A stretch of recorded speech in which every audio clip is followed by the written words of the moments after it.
Feeling like a shark in a shrimp tank. Big fish, small pond in the shrimp tank. Welcome back to another episode of the Shrimp Tank, coming to you virtually today from Seattle, the Pacific Northwest, Canada, and the Bay Area. Crazy. Listen, if you want to learn how to start, grow, or run a successful business, boy, this is the podcast for you. It's where we say street smarts and book smarts collide. Hello again, everyone. I'm Dan Whedon, and I have all of my co-hosts here today. Why? Because it's a fifth Wednesday, and every fifth Wednesday we do a hosts-only show. We're going to tackle the biggest problems, challenges, and opportunities for all of you. So you're going to want to listen to the wide array of experts I've got today. We're going to talk about how to finish strong in 2022. Everybody listen, we're just one of a whole bunch of cities for the Shrimp Tank podcast. They're in Atlanta. We have Charleston. We've got Boca Raton. We've got Boston. We've got some new ones coming up in Dallas and Knoxville and New York City. You can find us wherever you get your podcasts. We're on iHeartRadio, Apple Podcasts, Google Podcasts, Spotify, SoundCloud, Stitcher, YouTube. Everybody help me out. What are we? Ubiquitous. You know, we practiced, we planned it from the beginning. So thanks to all of you. Listen, so we don't have a regular guest, but what we do have is all of our co-hosts bringing their expertise to the forefront. So what I'd like to do is introduce each of them very briefly. We have Craig Swanson, who's with EO Accelerator in Seattle. We've got Michelle Baumberger, Equinox Business Law Group in Bellevue. We're going to drive down I-5 all the way down Crescent City is really it. Am I right, Linda? Crescent City, is that where? Redwood City. Redwood City. I knew it was a city. Redwood City in the Bay Area. We've got Linda Popke from Leverage to Market Associates. And then we head up to the metropolis of Regina, Saskatchewan, Canada, for Phil Simchich and SNE Wealth Builder. Welcome to all my co-hosts. I'm going to actually put you a little bit on the spot today in a, let's just call it a plead the fifth for today. I'm going to do this. So we want to jump into some of these questions so our people listening can hear your great answers. We're exactly halfway through 2022 as we record this on June 29th. And that means that half the year is still to come. And it's been quite a roller coaster, quite an eventful 2021. I feel like we're saying that. 2022. I feel like we're saying that in 2021 and 2020, and every year seems to be about the same. And I'm gonna pretend that I am a small business owner. I guess I am, but I'm going to talk about like if I'm running a business with a bunch of employees, and I'm going to share with you some of the things that I've heard. And what I'd like each of you to do is to share what your thoughts are, how you'd respond to this. So I'm going to just start out right away, and I'm going to throw this out, and then I'll call on you. This might be the most popular, and you've probably heard it with all of your clients and people that you work with, where I can't hire anybody.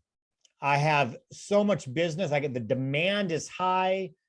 People want whatever it is I'm making, selling, creating, sending out, whatever it is. There's no lack of desire and demand, but I can't get it out because I can't get enough people to work behind the counter, to get into shipment or fulfillment or drive vehicles, whatever it is. And I don't know how to deal with that. So I'm going to start out. Phil, how do you respond to that? And what is the prospects for the rest of the year?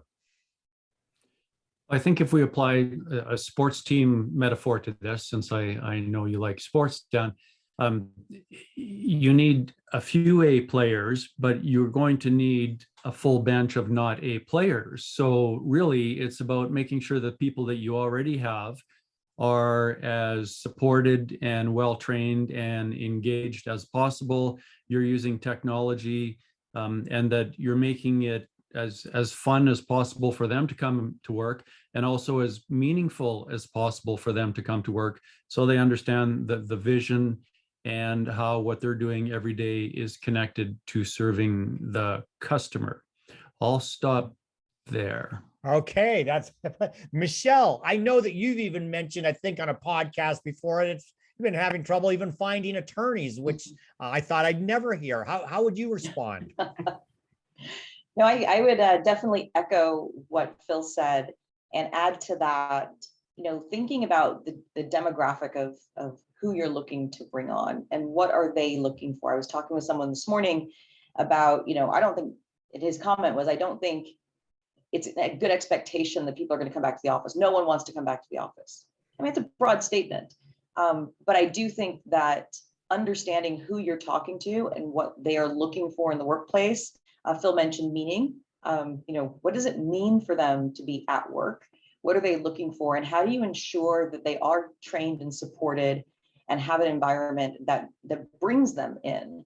And because we're talking about hiring, how do you do that on the front end so they understand that that's what's important to you and they want to come to you? So it's got to be in the job descriptions, it's got to be in your overall marketing, and where are you talking about this so that people know about it early and want to come see you. Thanks, Michelle. Linda, I'm going to come to you next and ask you the same question, but I'm going to throw a little twist in here because I know you can handle it. Well, where do I find people? Okay, I'm going to do all of that stuff that Michelle and Phil said, but I don't even know where to find them. So, I've always talked, Dan, for years about how you have to stand out above the noise, right? You've got to do something as a business for your customers. I think what we're seeing now is you got to do this for your employees. You have got to create a presence, a brand that people say, I want to work there. There are not enough people. How do you get people? It's a zero-sum game. You're going to have to take people from someone else. That doesn't mean go out and grab them and do anything illegal, but it means you have to draw people to you. There will always be places that people want to work. And so you've got to go back, talk to the employees who you have are happy, say, why is this a great place to work? And who do you know that should be here on our team? So go out and offer bonuses if they bring in somebody, if they stay. I've seen now evidence that says if you stay 90 days, the chances are you'll stay at least a year. So offer a retention bonus at 90 days. But most importantly, make sure that you are really building that brand and that image and that feeling that people say, I want to go work there. Wonderful. Craig, you're hitting cleanup on this. Hit it out of the park. So I'm going to I'm going to throw in one extra little twist on this, which is when we are tight, and companies that I've been working with, we're tight on being able to hire. It's really the time to look at where the pain points are with the existing team and see what we can re-engineer in the business to take things we assume we have to do off the table. So before throwing a bunch of human bodies at things, we really look at, are these things we should be putting our energy into?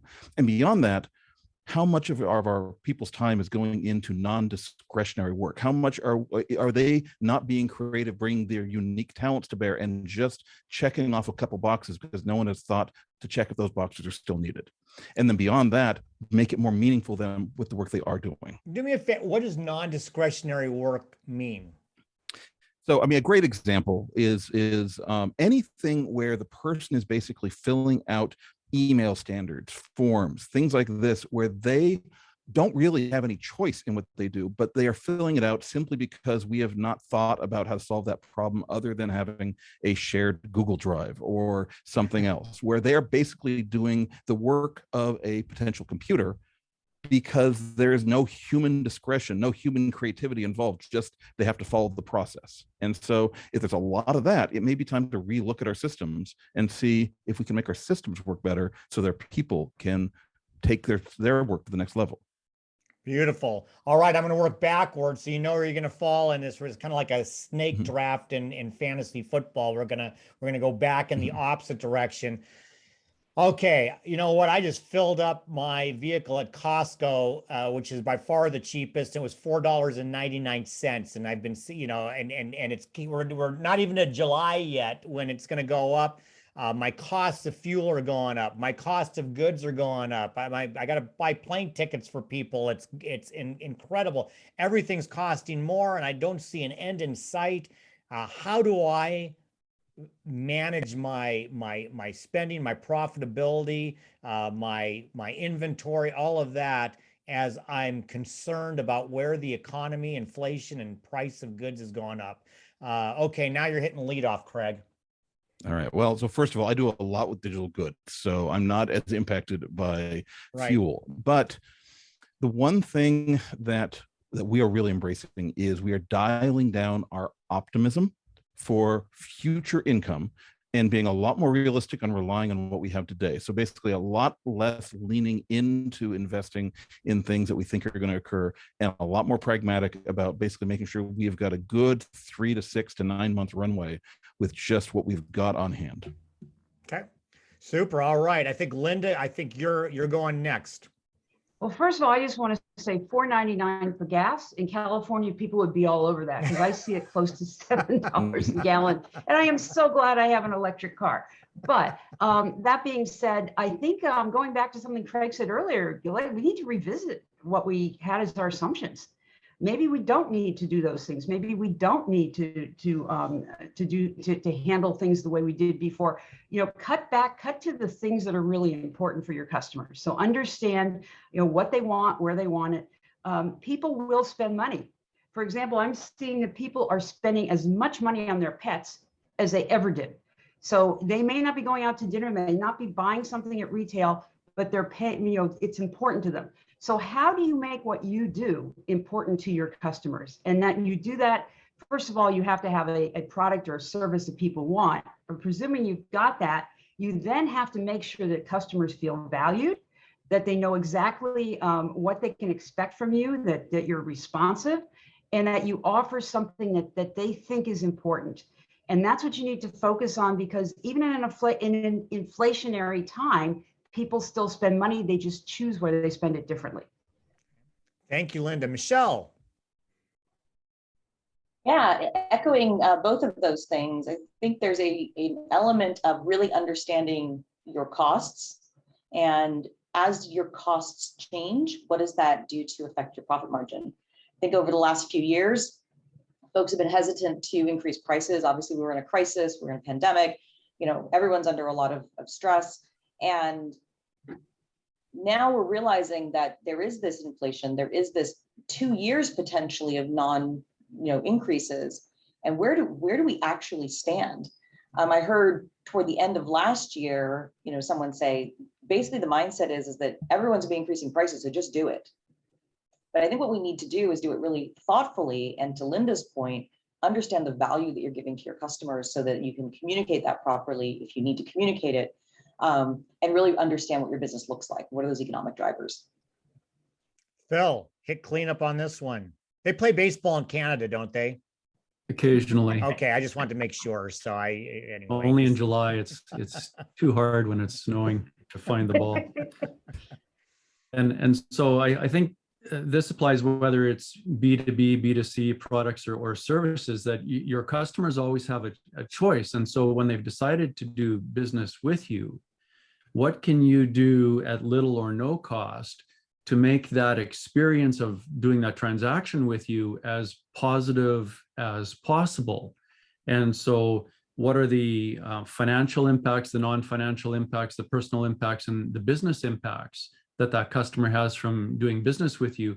And how can you enhance value in any or all of those quadrants at little or no cost to give your customer more value, make buying from you easier, ideally more fun? Generally speaking, you can't make it too easy or too much fun for your customers to do business with you, and especially today. All right, thank you. So before we go to break, I'm going to ask you kind of one of those, not a hot or not, but it's going to be something of a rapid fire. This will be like a one word or one sentence answer before we head into break. And it's the same for all of you with this one. What is the one mindset shift that you believe, just from your observation, whether it's your clients, whether you see in the news or whatever, what's the one mindset shift that small business owners probably should be making as we head down the stretch of 2022? Michelle, what do you think? What's the one mindset shift? Well, Culture matters. Pardon me? Culture matters. Culture matters. Love that. She did that in two. She named that in she named that tune in two. So we'll see if anybody can do as well. I love that. Linda, what about you? Oh, let's see. Flexibility Ooh. and looking forward. That's 3 words. That's okay. I'll give those to you. You're still in good shape. These guys, I don't know if they can. I don't know if they can do that. I like that flexibility, especially. Phil, what do you think? I think be proactive, take control, take action. Okay, Craig. Hold the vision. Ooh, hold the vision. Okay, very good. So listen, what I'm going to do is we're gonna take a break right now. And normally when we go to break, we talk about our title sponsors. What I want them to do is kind of do a very quick, let's just say it's an elevator pitch about themselves, because these folks are our title sponsors. Without them, the podcast wouldn't be running, and I'm very grateful for that. And each of them offers a tremendous service to clients. So Craig, I'm going to start with you. Tell everybody just a little bit about EO Accelerator. So I'm the chair for EO Accelerator, which is a part of EO. It's an organization for entrepreneurs that are doing over $1 million a year worldwide. Fantastic organization. And EO Accelerator is for business owners that have crossed $250,000, but they have not yet broken $1 million.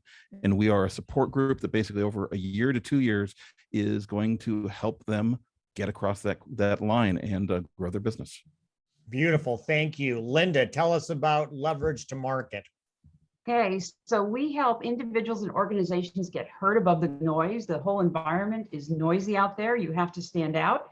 And I do a lot of that by helping you create compelling content that makes people come towards you. And we do that through either with organizations, helping whether it's a website or copy for a brochure, et cetera, and also helping people who are creating ebooks, books, et cetera, getting the message out there. Great, thanks. Phil, what the heck is SME Wealth Builder doing for folks? Sure. So I help private companies, small, medium, or large, to grow, provide more value to their customers, and then increase returns to shareholders. So that's a combination of strategy and really focusing on what they're good at to provide maximum value to their ideal customer. Terrific. And now hitting cleanup, Equinox Business Law Group, Michelle Baumberger. Yeah, at Equinox, we help businesses have the strategic advantage of law the way the big companies do.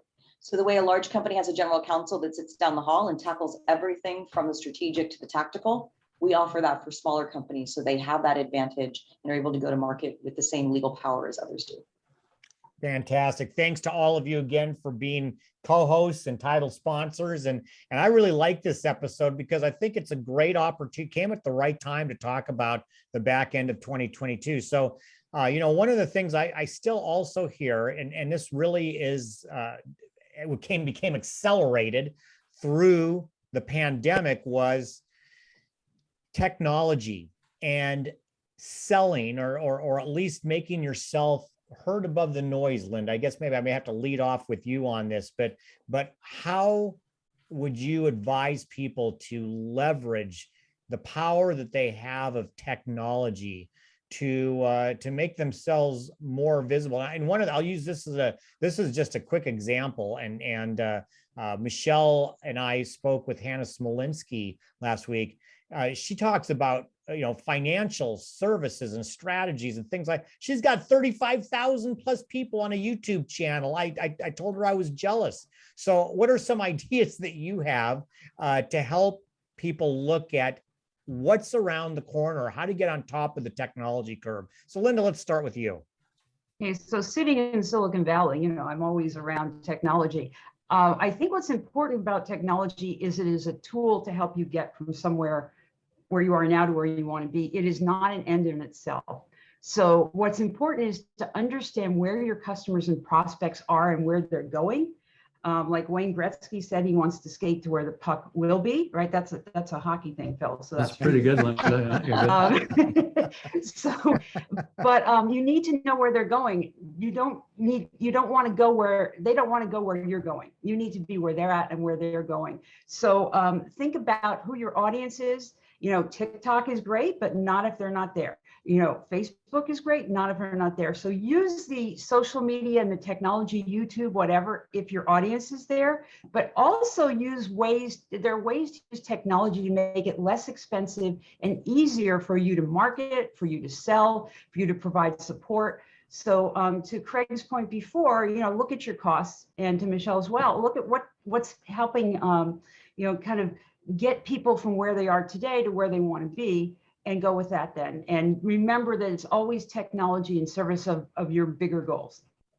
Thanks, Linda. Craig, she just mentioned you. And when you came on to our show as a guest for the first time, you're a self-proclaimed digital entrepreneur. Talk a little bit about how some of the folks who may just be selling things that are hard goods, how can they leverage technology?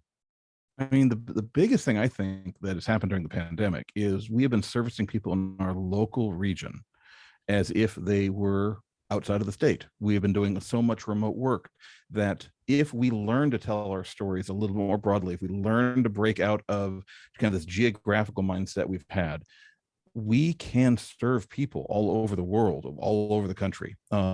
And so I would say the first step is to start being a storyteller of your clients and of the heroes in your business, which are your clients, and make that story compelling enough that you are drawing eyes from states far, far away from where you are, and figure out what pieces of your service you can make an impact on other people without physically having to show up in their space or physically give them a box of atoms that exists. Like, how can you change their life? Box of atoms.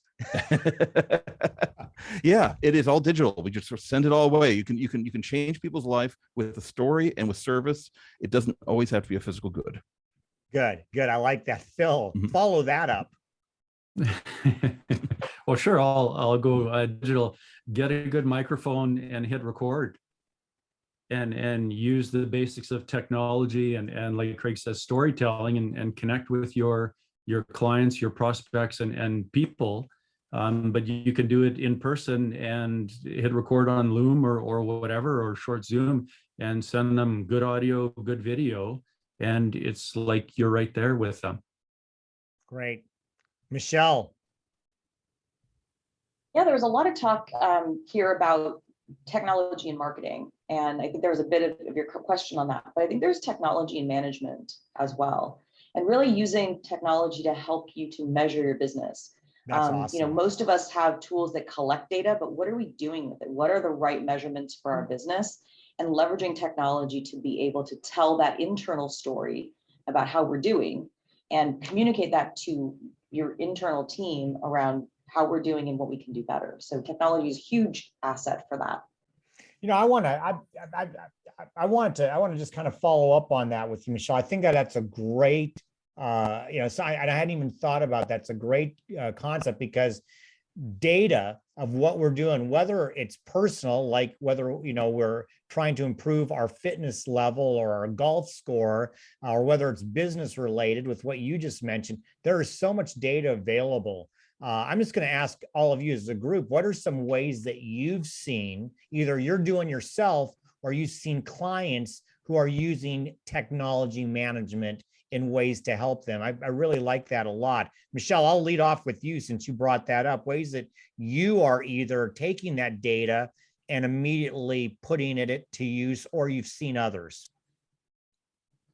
Yeah, I hope that every business is using data to manage how they are productive, and in many, many other ways in their business. So for us, one of the big questions with our business model is, are we measuring the right things? Like, how do we measure productivity?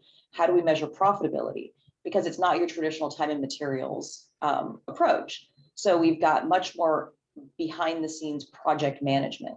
And so project management is looking at our day-to-day productivity and our day-to-day profitability across our clients, across our business. And so that requires, let's say, timekeeping, which everyone in the world loves to track their time by the incremental minute. But beyond that, how much usage is any given client using? Are we seeing trends? Are we seeing patterns? And that right there helps us then to do a better job with our communication, our better job with our pricing, better job with our internal metrics as well. Wonderful. Thank you for sharing that. Phil, what do you, I know you're a stat guy too. So tell us some ways that you've seen or maybe implemented yourself, the actual use of, hey, I've got all this information. Now what? Well, a lot of companies have information buried in their accounting system that's in the language of accounting and actually isn't even in the language of business in terms of cash flow and number of customers and average customer transaction value. So I think it's really important to simplify and focus on, okay, what does a business do? Businesses typically sell something, product or service. Okay, so sales is a key metric. They produce something. So whether it's a unit of production or just a busy billable hour of time. And so what's the production in the company? And then finally, what's the cash flow? And when you're measuring those three metrics that are commonly found in a flash report on a daily basis, it's really easy to add them up at the week and compare how they went against plan. And then you've got real-time information. You can make real-time decisions. The companies that are waiting to run their business off of month-end financial statements are 4 to 6 weeks late. Mm-hmm. Use real-time information on one of these, like a Post-it or a piece of paper. Be way better off. Piece of what? Craig, what do you think? Well, actually, I really like Phil's example. Yeah, I feel like I used to run my business as if I was driving my car looking only in the rearview mirror, and it's just a terrible experience. So just having projections forward, a kind of a business model that you understand, like what the inputs are, so that you have a sense of where we're going to be 6 months or 9 months down the road. For me, the one thing we've added to our dashboard, like on a non-financial side, is really tracking our clients' milestones. Like there are certain behaviors that our clients take, and we know if they trip past certain points that they're really making an impact in their own lives or in their own business. And rather than just focusing on our internal numbers, really keeping a track of like what percentage of our clients are taking that major step of implementing something in their business where it actually is starting to reveal actual data, or have shown up at the gym or done other things that are a symptom of them putting the work into their own life that's going to get them results. Fantastic. Linda, I'll leave the last word on this one to you. Well, I love everything that's been said so far. And I think one of the problems with data is we're drowning in it, and we think we have more, we have to look at it all. So I'm going to say something a little bit contrarian, which is dump most of the data. Most of it is not useful. Try to find the 2 or 3 things that are going to move the needle and focus on those only.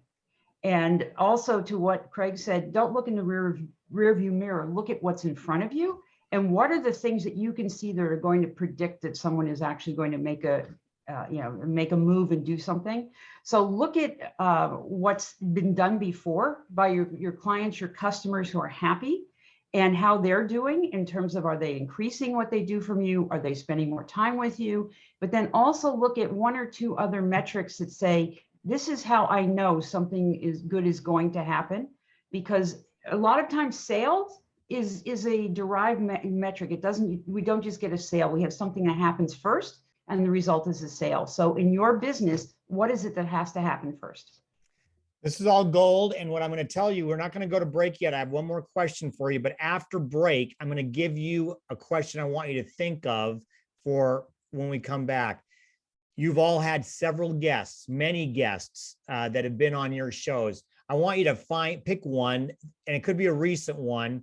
Maybe we got a recency bias going on, but something about that caught your attention, that was new, that resonated with you, that you think would be of value to somebody to go, hey, go back and listen to this, because this will help you moving forward. But before we do, I want you to think about that. Before we do, kind of a little bit of a rapid fire here. I know that during 2020 and 2021, there was really an increased thought about mental health, especially for entrepreneurs and then their employees. But there's a lot of strain on that. And for whatever reason, it just kind of feels like, okay, we've kind of gone back to business as normal, but the reality is that mental health and life balance and taking care of ourselves has not gone away. It needs to do more. What's one, maybe I'll say one, let's do a rapid fire. What's one thing that you would recommend to anybody listening to help them in some way improve that life balance, Michelle? Yeah, I would start with flexibility. Okay. Be flexible. Great. Thank you. See, she got the one in word. She's naming that tune quickly. Craig, what about you? Invest time in your family. Just spend time. Okay. Phil. Daily exercise. It's good for the heart. It's good for the body. It's great for the mind. All those positive chemicals, burning off stress, and you have more energy to take things on. And Phil and I are linked on our Apple Watches, so we know when we're each other's working out. So maybe I'll throw in my own. Get an account. I hope this wasn't yours, Linda. Get somebody who you can be accountable to for doing some of the things you're trying to do to improve. Because and then we can trash talk on the watch in between and do all of that. Linda, final word on this before we go to break. Find something you're passionate about that has absolutely nothing to do with your work and your business, and just immerse yourself in it on a regular basis. Get away from all this stuff. Turn the TV off, turn off the internet, stop listening to all of the chatter, and just go do what really feeds your heart, feeds your passion. Unless you're binge watching something on TV that's fun. So Okay. Not the news. Just stay away from the news. Can we do that? We just finished The Lincoln Lawyer. Really liked it. So if any, that was good. Any of you like that, there's my one example. So one recommendation. So we're going to take a break. You guys know what I'm coming back with one of your questions. So we are going to take that break because I want to recognize all of our corporate sponsors. We heard from our title sponsors, all of our corporate sponsors. Many thanks to Ideal Life 360, Cornerstone Financial, First Underwriters Insurance, the Kitsap Sun newspaper, BC Fitness Studio, and Upstart Group. Thanks to all of them. You can visit our website at shrimptankpodcast.com/Seattle. Go find their logo, go to their website and learn more about these terrific companies. Thank you very much to all of you. So you heard what I'd asked. I know we've all had some really great shows all throughout. I'm going to lead off with Phil. Phil, what's one of the shows that, really, or one of the guests, I should say, that really resonated with you? Yeah, we spoke with a community banker, and it's really important for business people to have a relationship with your banker, because if they don't know you, then they're really in the umbrella business. And when it's raining, they don't want to sell, rent, or give out any umbrellas. So the more you build your relationship with a banker and treat them like the trusted business advisor they are, because they deal with hundreds of clients. And so they are experts in business. They do know it rains. They do have some umbrellas. They have some really good umbrellas, but you got to lock those in before it's raining in your business. And I think we were talking about Rick Darrow from Liberty Bank. It's okay. We can certainly say their names. So thanks for bringing up Rick. I think that's a great one. Michelle, how about you? Yeah, I think I've had so many great interviews through the Shrimp Tank. One that stands out is Shenandoah Davis of Adventure Nannies. And what stood out to me is how our lives and our stories are so important to kind of the entrepreneurial journey. And we tend to be somewhat, I think, guarded in many cases around those stories and that kind of behind the scenes persona. And what I love about this show, and Craig and I are both in Entrepreneurs Organization, what I love about Entrepreneurs Organization is kind of digging deeper and getting into those personal stories that really matter and really kind of bring that journey home. And her story was really fantastic. Great. Thank you. I enjoyed that one as well very much. Linda. Boy, it's hard because I'm going through all the guests I've had recently. I want to talk about all of them. But I think that we had two people talk about venture capitalists and getting funding for your business. One was Janice Mishala, the other was Jennifer LeBlanc. And they both talked about ways that we have to look beyond the traditional ways of doing things. So if you're a woman, if you're a person of color, you're a person who's coming from a different background, you may have to go a different way because traditionally those avenues have not been open to you. But also be aware of what's out there and look at ways that you can go out and you can explore different channels and don't give up. Just keep going because those opportunities are becoming greater and greater for you. Fantastic. Craig, the newbie who I know, you haven't had quite as many, but I know you've gone and listened to every single episode we've ever had. So you can pick one of those, but I have. I've I've binge watched everything. Actually, so we had a great conversation about risk management. I don't know if it was last month, the month before. Was it Kevin Campbell? Yes. Yeah. Financial. Financial. He implements risk management into the financial with Kevin Campbell. Yeah.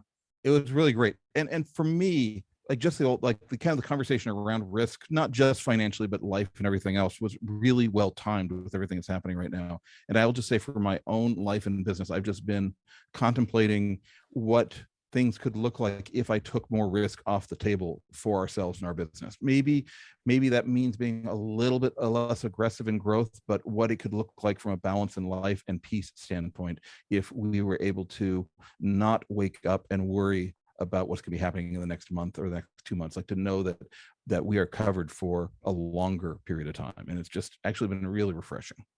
Beautiful. So here's how we're going to end this because this has been fun. You have no script. I'm the only one with a script. I'm actually really fortunate that Michelle didn't pick the person that one of them that resonated with me, because one of the things, and I'll say this in a second, but one of the things that came out of the conversation we had with Marcy Glenn was the whole concept of recruiting and hiring and unconscious bias.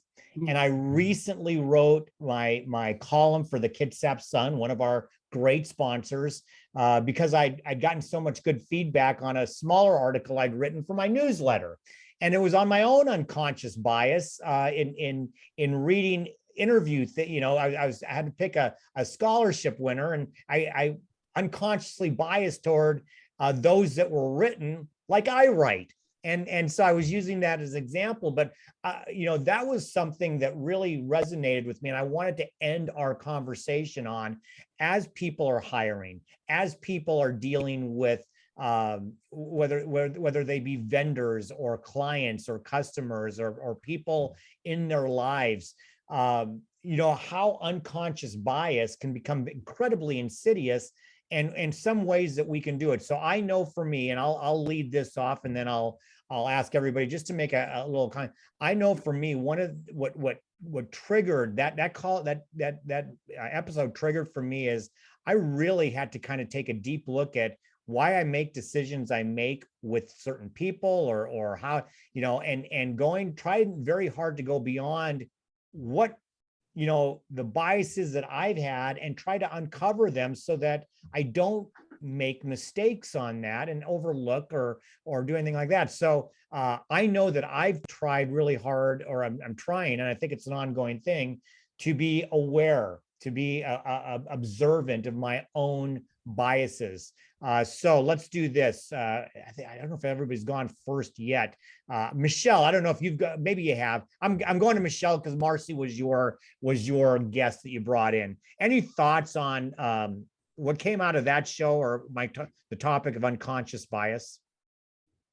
I think it's a really important topic. I was actually doing a presentation this morning on anti-harassment in the workplace for a client, and this topic came up as well. So the awareness that we have of how we engage with other people, the fact that there is always things that we don't even realize are part of our engagement with other people, and being more aware of what we aren't aware of is actually super beneficial. There's also a quote I wanted to add. I went to a DEI training recently with a gentleman named Lou Raja, and he made a statement that really sort of resonates. When you walk into a room and you look around the room, are the people there by default or by design? Mhm. Just sort of asking that question. So I wanted to share that as well, because it's something that really resonated with me. Thank you very much. Craig. This is something that's coming up a lot in some of the public facing and content creation course companies that we create, especially around trying to create an instructor group that represents the audience we want to support, which is worldwide and countrywide, from Seattle, that has got a bit more of a narrow base of who is in Seattle, both on many levels. And so, I will say, if I am trying to bring a variety of opinions and viewpoints and historical backgrounds into my company, it does take conscious work, and it actually takes conscious work that's really uncomfortable, because it feels like I am actually practicing biased work. And to some degree, we as a company had to make an agreement that we were going to be a little bit uncomfortable with our process of trying to figure out how we are going to serve our audience better, because we are going to try to serve our audience better. Thank you very much. I guess I would advocate for being willing to be a little bit uncomfortable. Yeah, I like that a lot. Linda. Mhm. So I have a client who's an innovation consultant, and she's been talking a lot about diversity of thinking, because we think about diversity in terms of whether it's your sexual preference or your race or your creed or your ethnicity or whatever, your abilities or disabilities. But within an organization, if you've got everybody thinking one way, you've got an unconscious bias. And that could be everything from all marketing people on a team and no engineering people, to here's all people who like to come up with ideas, but nobody wants to take them and implement them. So be aware within your organization of how you think and how the people around you think, and mix that up, because that unconscious bias could really hurt you. Thank you. Very, very well said. Phil, you're going to get the last word on this one.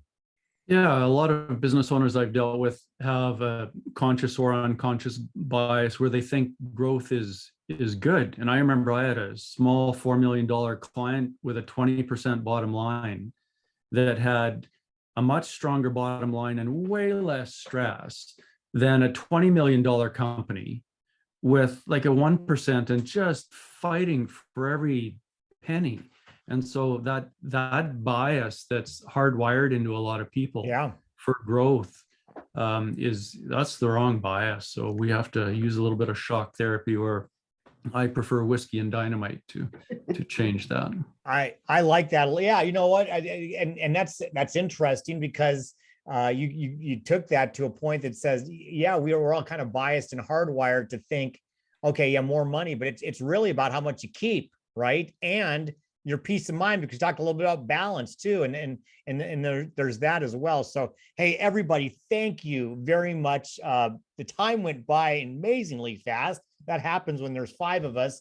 But I want to thank each of you for coming on today, and look forward to each of you coming back here in the weeks to come as we have more guests coming. So everybody listening, listen, make sure you catch all the replays on shrimptankpodcast.com/Seattle, wherever you get your podcast. We are ubiquitous. We're all over. Make sure you catch us on our social media pages, especially the Facebook page, because that's where we live stream. Our next show is going to be after our 4th of July. So first of all, Phil, happy Canada Day to all of our friends north of the border. Everybody else, happy Independence Day. Let's celebrate a great 4th of July and be safe out there. We'll come back on July 6th. Craig's going to be with us, Rob Hampton. And I don't know Rob, but Craig does. I'm excited about this. Rob Hampton from Coda Music Technologies will be our guest. Everybody listen in the meantime, please be safe, be well, and be prosperous, because until next week, the shrimp is back in the tank. So long. I've been feeling like a shark in a shrimp tank. Big fish, small pond, and the